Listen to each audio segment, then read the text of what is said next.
चारू की नई नई शादी हुई थी और वो अपने ससुराल वालों को समझने की कोशिश कर रही थी, लेकिन चारू काफी ज्यादा बोर भी हो जाती है क्योंकि चारू का पति अमन अक्सर काम की वजह से शहर से बाहर रहता था और सास से चारू खुलकर बात नहीं कर पाती थी। ऐसे एक दिन चारू घर पर अकेले होती है, तभी उसकी सास रेखा आती है और बोलती है, अरे बहू, क्या बात है? तू अकेले बैठकर क्या सोच रही है? कुछ ज्यादा ही गहरी सोच में है क्या तू? कुछ नहीं माँ जी, मैं तो बस ऐसे ही बैठी थी। घर का काम तो हो ही गया है और नींद भी नहीं आ रही थी, तो मैंने सोचा थोड़ी देर बैठ ही जाती हूँ। वैसे माँ जी, आप यहाँ क्या कर रही हैं? कुछ काम था क्या मुझसे आपको? नहीं नहीं, मुझे क्या ही काम होगा। वो तो मैंने तुझे ऐसे अकेले गुमसुम देखा, सोचा तुझसे थोड़ा बात कर लूं। बहू, तू मुझे अपनी सास नहीं बल्कि सहेली समझा कर, और जो भी तेरे मन में हो वो बेझिझक बोल दिया कर। जी माँ जी। चल बहू, अब ये बता कि तुझे यहाँ अच्छा नहीं लगता है ना? तुझे अपने मायके की याद आती है ना? अरे माँ जी, सच में कुछ नहीं हुआ है, मैं बस ऐसे ही शांति से बैठी हुई हूँ। इसके पीछे कोई कारण नहीं है। देख बहू, जिस दौर से तू अभी गुजर रही है ना, उस दौर से मैं गुजर चुकी हूँ। मुझे भी पता है कि तेरे दिमाग में क्या क्या चल रहा होगा। अगर तू मुझसे बात करेगी तो तेरा मन हल्का हो जाएगा। पता ना तुझे अपने ससुराल में अच्छा लगता है या नहीं? मुझसे तो कोई परेशानी नहीं है ना तुझे? अरे माँ जी, ऐसा तो कुछ नहीं है, लेकिन वो क्या है ना, हम 4 भाई बहन हैं, ऊपर से मेरे मायके में जॉइंट फैमिली रहती है, तो बस यहाँ मुझे अकेला अकेला सा लगता है और थोड़ा बोर हो जाती हूँ। लेकिन माँ जी, आप चिंता मत कीजिए, धीरे धीरे मेरी आदत सुधर ही जाएगी।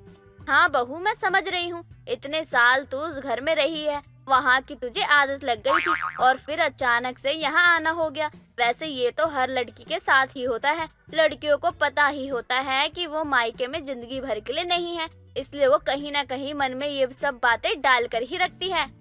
हाँ माँ जी, ये तो आप सही कह रही हैं, लेकिन ये बहुत ही खराब नियम होता है। मतलब कितना ही अजीब है, एक लड़की है जिसने आधी जिंदगी अपने माँ बाप के पास बिताई हो, जिसने उसे जन्म दिया है, और इतने साल बिताने के बाद एक नया रिश्ता जुड़ता है और बाकी सब पीछे रह जाता है।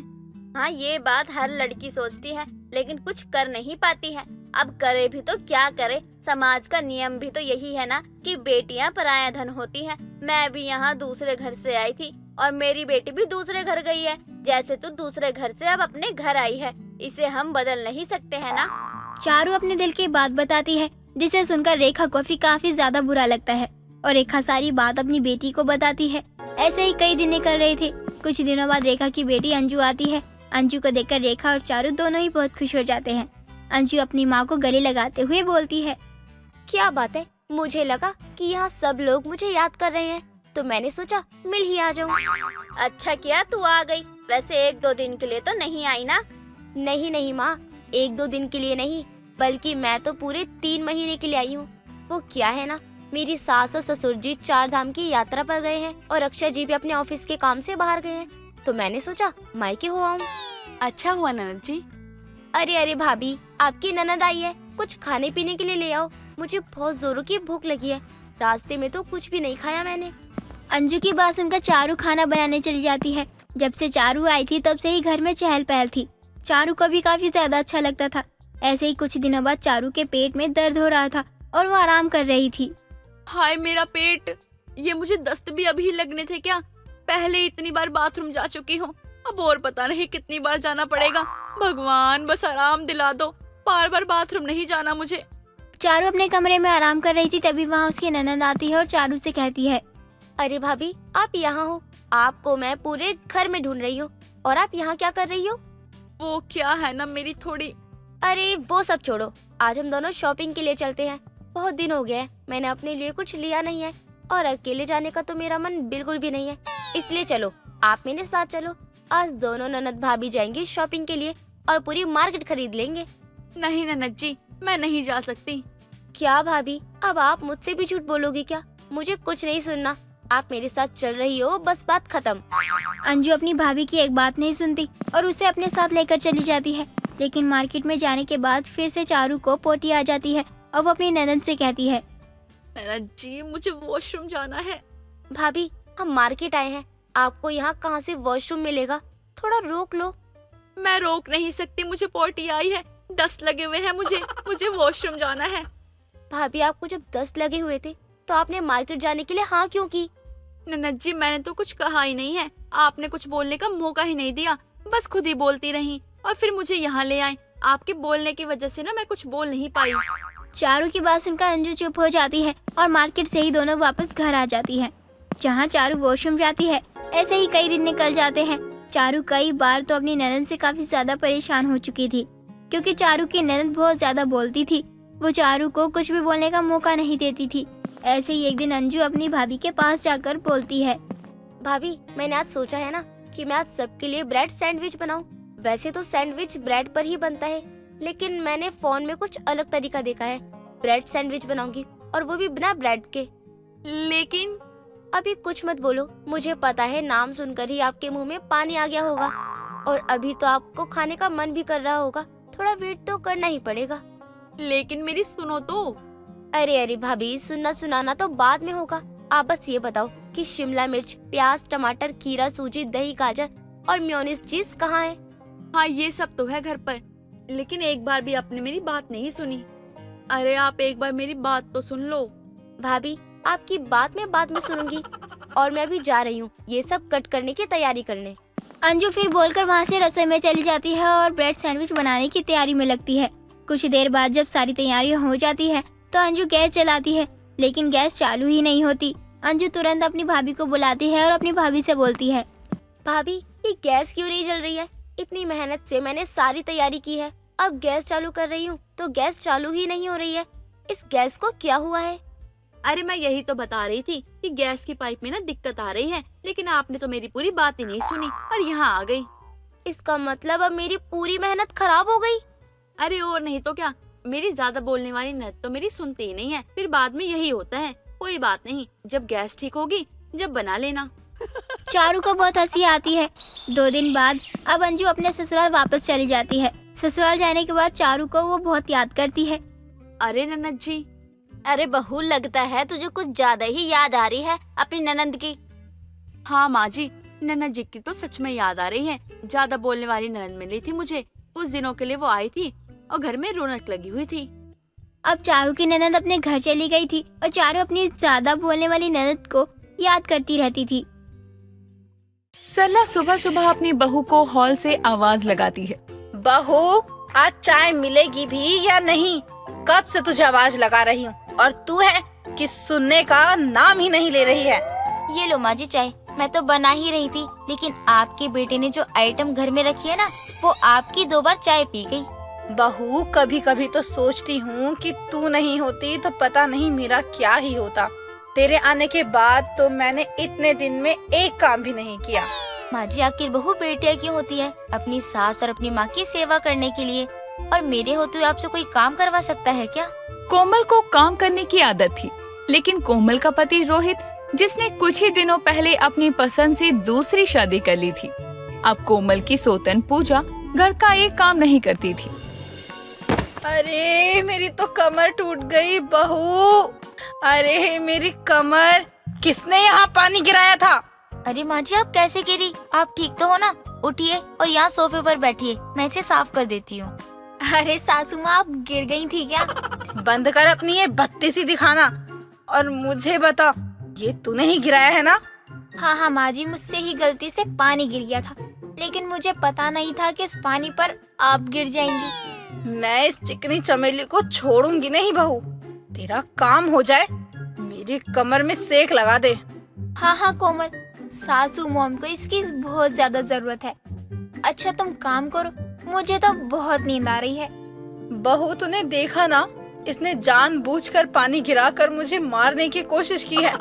बस मेरी कमर ठीक हो जाए, फिर इसको मैं बताती हूँ। माँ जी, अभी आपको आराम की जरूरत है और मुझे घर का बहुत ज्यादा काम है। बहू, तू जितना काम करती है ना, उसकी ठीक उल्टी है ये। जब देखती हूँ तब उबासी लेते हुए अपने कमरे में पड़ी रहती है।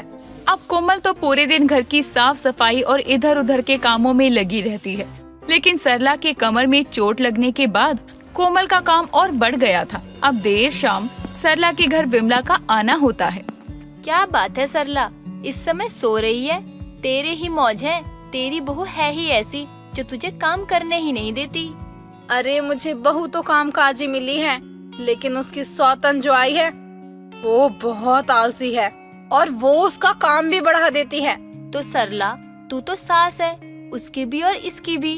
जैसे तूने इसे कामकाज करना सिखाया है, वैसे उसे भी काम पर लगाया कर। देख रही है ना मुझे, मैं कैसे सोफे पर पड़ी हुई हूँ। ये भी उस डायन का ही किया धरा है। क्या बात कर रही है? उसने तेरे साथ क्या किया है ऐसा जो तुम उठ भी नहीं पा रही है? अरे यहीं पर पानी गिरा कर गई थी और मैं जैसे ही हॉल में आई बस गिर पड़ी। तब से मुझसे उठा नहीं जा रहा है। बड़ी डेंजर है तेरी बहू। जरूर तूने उसे काम के लिए कहा होगा। अरे उससे एक गिलास पानी तो उठाया जाता है नहीं, वो क्या करेगी। अब देर शाम अपनी माँ को सोफे पर देखकर रोहित अपनी माँ से कहता है। अरे माँ, क्या हुआ जो इस समय सोफे पर लेटी हो? तबीयत तो ठीक है ना आपकी? तुझे क्या करना मेरी तबीयत से? मैं मरूं या जीऊं, तू अपनी उस डायन को देख, वो कैसी है। उसके खाने पीने में कोई कमी तो नहीं हो गई ना? माँ, आपसे तो बात ही करना बेकार है। आपको मैं जब भी कुछ कहता हूँ आप तो बस ले देकर पूजा पर ही बरस पड़ती हो। कभी कोमल को भी कुछ बोला करो। क्यों, उससे तुझे बड़ी दिक्कत हो रही है? अरे जितना वो एक दिन में पूरे घर का काम कर लेती है ना, उतना तो तेरी बीवी ने अपनी पूरी जिंदगी में काम नहीं किया होगा। अच्छा ठीक है, मुझसे गलती हो गई। आपकी तबीयत के बारे में पूछ लिया मैंने जो। कोमल तो अपना सारा समय अपने कामों में बिता देती थी, लेकिन दूसरी तरफ पूजा अपने आलस में अपना समय गुजार रही थी। तभी सरला भी 2-3 दिनों में अपनी बहू कोमल की सेवा से ठीक हो जाती है, लेकिन सरला को पूजा बर्दाश्त नहीं कर पा रही थी। इस डायन को तो मैं इस घर से निकाल कर ही रहूंगी, नहीं तो ये इस तरह से ही मेरी बहू को दुख देती रहेगी और हर वक्त घूमती रहेगी। माँ जी देखो ना, हमारे घर में एक डॉगी आया है। अरे बहू, ये मैं ही तो लेकर आई हूँ। आज से ये हमारे साथ रहेगी। और तुझे पता है इसका नाम क्या है? अरे माँ जी, ये फीमेल डॉग है, हम इसका नाम लाजवंती रखें? अरे रे रे रे बहू, तू थोड़ी लेट हो गई इस मामले में। मैंने तो इसका नाम भी रख दिया। बताओ ना माँ जी, क्या नाम रखा है आपने इसका? मुझे तो ये बहुत प्यारी लग रही है। बहू, इसका नाम मैंने पूजा रखा है, पूजा। लेकिन माँ जी, उसे बुरा लगेगा। आपने उसके नाम पर इसका नाम क्यों रखा? अरे पूजा, इधर आ इधर। सरला तो जिस कुत्ते को घर में लाई थी उसका नाम पूजा रख देती है। अब जब सरला अपने कुत्ते को बुलाती है तो पूजा सरला के पास आती है। हाँ सासू मॉम, आपने मुझे बुलाया क्या? अरे सासू मॉम, आप तो मुझे चैन से सोने भी नहीं देती हो। अरे तुझे तो किसी ने आवाज ही नहीं लगाई और तू सो या मर, हमें इससे क्या मतलब? क्यों बहू? हाँ माँ जी, हमने तो किसी को आवाज नहीं दी। अरे ये ले पूजा, कहाँ जा रही है? इधर तो आ। अब क्या है, मैं जब आती हूँ तो आप लोग कहते हो कोई काम नहीं है, और जब जाने लगती हूँ तो आप आवाज लगाने लगते हो। बहू, तूने फिर से आवाज दी क्या इस डायन को? अरे ना माँ जी, इससे मुझे क्या ही काम है। भगवान ने मेरे हाथ पर सलामत रखे है, मैं उसी में खुश हूँ और अपना काम खुद कर सकती हूँ। इससे मेरा क्या ही काम होगा। ए बहू, तू जाना, तुझे कोई नहीं बुला रहा, वो तो हम इस कुत्ते को आवाज लगा रहे हैं। अरे मैं तो भूल ही गई, हमने इसका नाम पूजा रखा है ना, तो तुझे लगता होगा कि हम तुझे बुला रहे हैं। क्या इस कुत्ते का नाम आप लोगों ने मेरे नाम पर रखा? ये आपने अच्छा नहीं किया। सरला और कोमल को बहुत मजा आ रहा था पूजा को परेशान करके, क्योंकि कोमल या सरला जब भी उस कुत्ते को पूजा कहकर बुलाते तो पूजा चली आया करती। अब देर शाम रोहित का ऑफिस से घर आना होता है। अरे माँ, ये कुत्ता आप कहाँ से लेकर आई हो? बड़ा ही प्यारा है। प्यारा नहीं, प्यारी है मेरी पूजा। अरे माँ, क्या बात है, लगता है आपको भी आपके बेटे की पसंद आखिर पसंद ही आ गई। देर से ही सही। छी, वो एक्टिवा जैसी मुंह वाली को तो मैं मरते दम तक अपनी बहू ना मानूं। आलसी कहीं की, एक नंबर की कामचोर है वो। तो आपने अभी तो कहा मेरी प्यारी पूजा, उसका क्या? अरे वो तो मैं इसे कह रही हूँ, इसका ही नाम पूजा है। बड़ा आया अपनी माशुका की तारीफ सुनने वाला। माँ, आप ये अच्छा नहीं कर रही हो। जो भी कर रही हो ना, मेरी पूजा का नाम इस कुत्ते के नाम पर मत रखो। हाँ रखा, बता क्या कर लेगा अपनी माँ का? कुछ कर पाएगा तू? मैं घर छोड़कर चला जाऊंगा, आप देख लेना। मेरी तरफ से तो तू अभी निकल, ना तो तू मेरे किसी काम का है और ना ही तेरी पूजा। दोनों अगर इस घर से जाओगे तो कम से कम बुरे साये से तो मैं और मेरी बहू बचे रहेंगे। माँ, भूल रही हो, मैं आपका अपना बेटा हूँ और जिस बहू की आप बात कर रही हो ना, वो आपकी बहू है, बहू। लेकिन आप अपने सास होने का फर्ज भूलकर उसे बेटी बना बैठी हो। अभी तेरा इमोशनल ड्रामा हो गया हो तो चले जा अपने कमरे में। अब रोहित अपने कमरे में पहुंचता है तो पूजा अपना सामान बांध चुकी थी और वो रोहित और उसके घर को छोड़कर चली जाती है, सिर्फ इसीलिए क्योंकि उसकी सास ने उसके नाम पर एक कुत्ता पाला था। और इसी से नाराज होकर पूजा आखिरकार सरला का घर छोड़ देती है, जिससे सरला की दिली ख्वाहिश पूरी हो जाती। रघु एक गरीब आदमी था जिसने जैसे तैसे करके अपनी बेटी राधा की शादी एक अच्छे घर में तय की थी। देखते ही देखते शादी का समय भी नजदीक आ रहा था, जिसके चलते उसकी चिंता दिन रात और बढ़ती जा रही थी, क्योंकि गरीब होने की वजह से उसके पास ठंड में बारातियों को रोकने के लिए कोई इंतजाम नहीं था। उसे कुछ समझ नहीं आ रहा था कि वो क्या करे।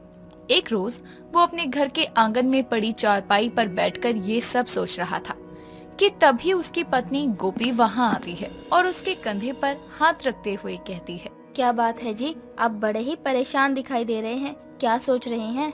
मेरी परेशानी तुमसे छुपी नहीं है गोपी। मैं अपनी बेटी राधा की शादी को लेकर परेशान हो रहा हूँ। धीरे धीरे शादी का समय नजदीक आ रहा है। मैंने सोचा था कि हम लोग अपनी बेटी की शादी घर से ही कर देंगे, सब ठीक से हो जाएगा। लेकिन अब इस बढ़ती हुई ठंड को देखकर मुझे टेंशन हो रही है। हाँ, ये बात तो आप बिल्कुल सही कह रहे हैं। इस बात की चिंता तो मुझे भी खाई जा रही है कि हम लोग सारे बारातियों को कहाँ बिठाएंगे। हमारे जैसे गरीब लोगों के घर में कहाँ इतनी जगह होगी कि हम सारे बारातियों को बिना किसी दिक्कत परेशानी के अपने घर में रख सकें।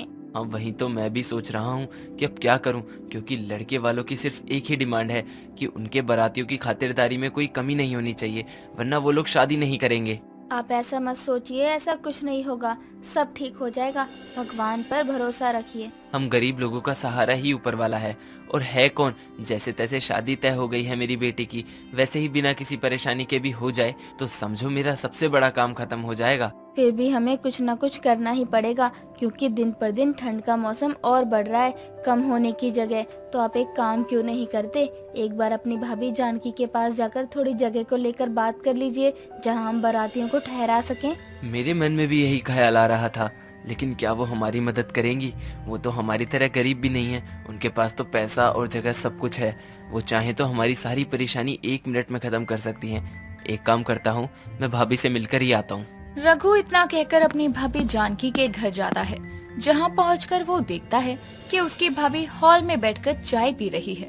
तभी वो उनके पास जाकर हाथ जोड़कर कहता है, भाभी, आज मैं बहुत उम्मीद करके आपके पास आया हूँ, मुझे निराश मत करिए। मुझे आपसे एक मदद चाहिए। मुझसे तुम्हें क्या मदद चाहिए? तुम तो खुद ही इतने समझदार हो कि अकेले ही लड़की की शादी के लिए रिश्ता भी ढूंढ लिया और तय भी कर दी। तब तो एक बार भी नहीं पूछा हमें, तब याद नहीं था कि हम भी तुम्हारे कोई अपने हैं।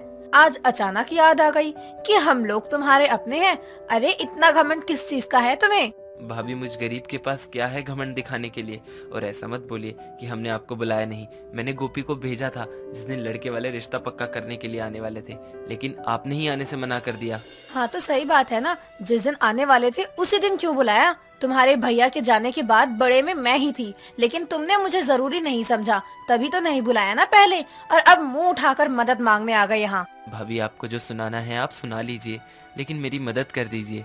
आप जानती हैं मैं एक गरीब इंसान हूँ, ना ही मेरे पास पैसे हैं कि मैं अपनी बेटी की शादी के लिए बैंकेट बुक कर सकूं, ना मेरे पास इतनी जगह है कि मैं इस ठंड में बारातियों को आराम पूर्वक जगह में बैठा सकूं, और आपके पास दोनों ही हैं।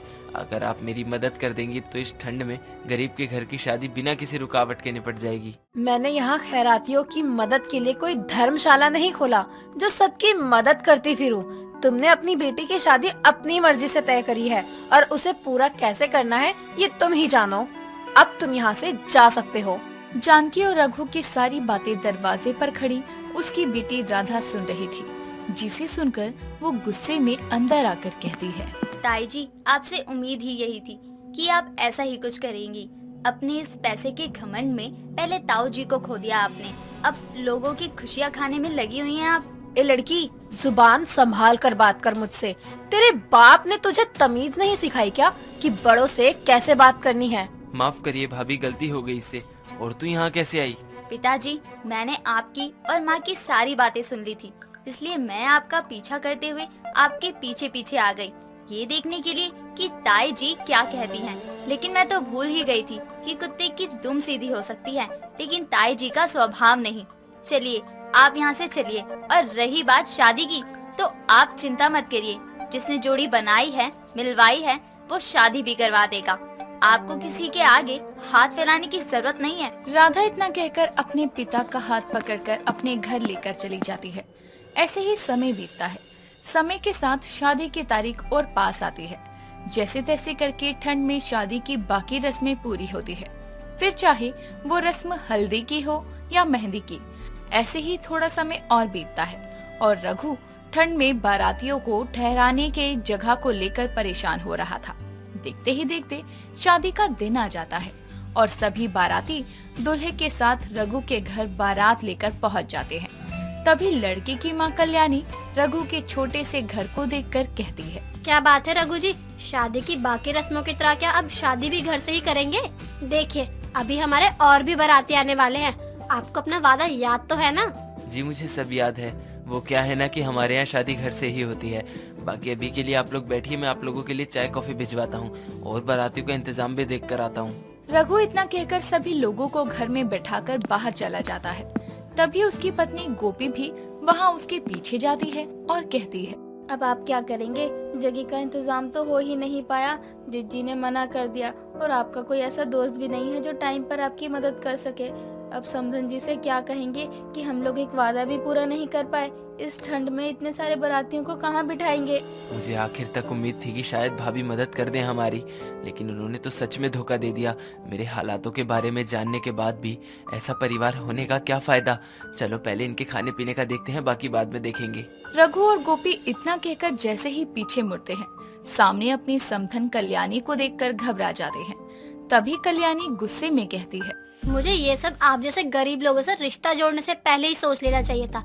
जो लोग इतनी ठंड में बारातियों को अच्छी तरह से छत नहीं दे सकते, बैठने के लिए अच्छी कुर्सी और बिस्तर का इंतजाम नहीं कर सकते, वो और क्या ही करेंगे। आपके घर में जगह फुल हो गई है, अब और आने वाले बारातियों को इतनी ठंड में क्या सड़क पर बैठाएंगे आप लोग? सच में ठंड में गरीब के घर शादी करना ही हमारे लिए मुसीबत हो गई है। कल्याणी गुस्से में रघु और गोपी की गरीबी की बेइज्जती करते हुए उन्हें सुना रही थी। तभी रघु का पड़ोसी राजवीर वहाँ आता है और कल्याणी से कहता है, देखिए आप शादी की रस्मों पर ध्यान दीजिए, बाकी चीजें हम पर छोड़ दीजिए। आपके बारातियों की खातिरदारी में कोई कमी नहीं आएगी। रघु जी ने बारातियों का इंतजाम हमारे बैंकेट में करवा रखा है। इन्होंने हमें पहले ही कह दिया था, इसीलिए इन्होंने कहीं और इंतजाम नहीं किया। आप निश्चिंत रहिए। माफ करिए रघु जी, मैंने गुस्से में कुछ ज्यादा ही बोल दिया, मुझे सोच समझ कर बोलना चाहिए था। चलिए अब जो हुआ सब कुछ ठीक हो गया है, तो फिर शादी की रस्मों को आगे बढ़ाते हैं। कल्याणी इतना कहकर वहाँ से चली जाती है। तभी रघु अपने पड़ोसी राजवीर का धन्यवाद करते हुए कहता है, भाई साहब मैं आपको बता नहीं सकता हूँ आपने मेरी कितनी बड़ी परेशानी हल कर दी। आपका ये एहसान मैं कभी नहीं भूलूंगा। आपने मुझ गरीब की इज्जत बचा ली, लेकिन आपको हमारी परेशानी के बारे में कैसे पता चला? देखिए मुझे ये सब बातें आपकी बेटी राधा ने बताई हैं और वो मेरे बच्चों को फ्री में ट्यूशन देती थी। जब मेरा काम अच्छा नहीं चल रहा था और मैं ट्यूशन की फीस नहीं दे सकता था, तो क्या मैं उसकी इतनी भी मदद नहीं कर सकता हूँ? राजवीर की बात सुनकर रघु बहुत खुश हो जाता है। इस तरह से ठंड में पड़ी गरीब रघु के घर की शादी बिना किसी दिक्कत, किसी परेशानी के विधि पूर्वक पूरी होती है।